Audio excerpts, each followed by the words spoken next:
Racing just started. We have Red of Love.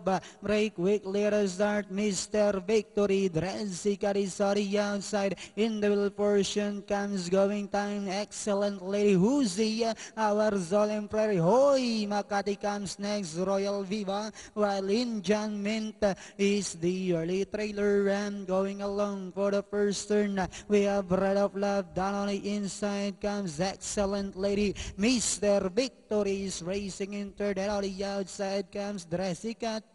Going time Huzi. Down on the inside now is our Prayer. Then next online is Zinjan Mint. Royal Viva racing second.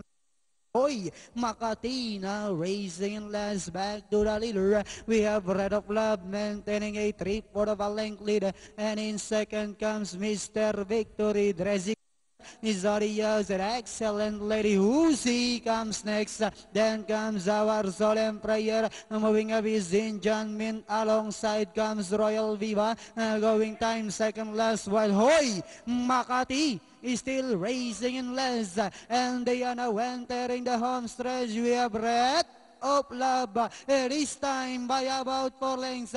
And as they swing for home, Red of Love by about 6 lengths. Royal Viva in second. Our Solemn Prayer in the middle. Excellent ladies down on the inside. Last 50 meters. The program opener belongs to Red of Love. Our Solemn Prayer. Then comes Royal Viva. Excellent lady Mr. Victory. And Indian Mint.